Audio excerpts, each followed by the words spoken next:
আজ আলু পটলটা না একটু অন্যভাবে করছি। এখানে কী কী দিয়েছি বলো তো? পোস্ত, কাজু, কিশমিশ, কাঁচা লঙ্কা দিয়ে একটু বেটে নিয়েছি। তারপরে এই যে স্লাইড নুন দিয়ে দিচ্ছি, একটু মিষ্টি দিয়ে দিচ্ছি, আর 1 চিমটি হলুদ দিচ্ছি। বেশি হলুদ দেবো না, একটু সাদা সাদাই করবো, ঠিক আছে? আর এই যে আলু পটলটা ভেজে রেখেছি, হ্যাঁ, একটু জল দিয়ে তারপরে দিয়ে দেবো, মাখা মাখা করবো। জিরা আদা বাটা দিয়ে তো প্রতিদিনই খাই, তাই না? আর পেঁয়াজ বাটা দিয়ে খাই, দেখি না করে কেমন হয়। হ্যাঁ, ভালোই হবে, তাই না?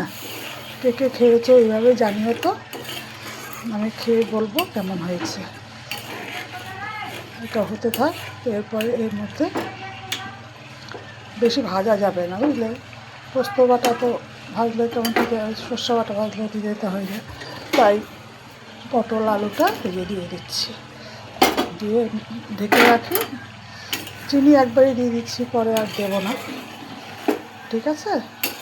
রাখছি। আলু পটল পোস্ত বলতে পারো, পোস্ত হবে, আলু পটলের পোস্ত, কাজু কিশমিশ দিয়ে আলু পটলের পোস্ত। ঠিক আছে, রাখছি। হ্যাঁ, বাই।